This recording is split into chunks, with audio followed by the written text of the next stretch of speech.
అధికారంలోకి వచ్చి ఏడాదిలోపే కూటమి ప్రభుత్వం భారీగా అప్పులు చేసిందని ఆరోపించారు మాజీ మంత్రి బొత్స సత్యనారాయణ. దానికి సంబంధించిన బ్రేకింగ్ చూస్తున్నాం. ఈ డబ్బంతా ఏం చేశారని ప్రశ్నించారు. వైసీపీ హయాంలో రాష్ట్రం శ్రీలంక అవుతుందన్నారని, కానీ ఇప్పుడు ఆర్థికంగా చితికిపోయిన పాకిస్తాన్లా రాష్ట్రం తయారవుతుందన్నారు బొత్స.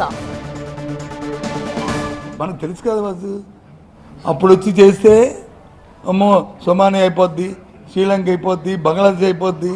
ఇప్పుడు 1,59,000 కోట్ల రూపాయలు దేశ చరిత్రలో ఏ రాష్ట్రం కూడా స్వాతంత్రం వచ్చిన తర్వాత చేయలే.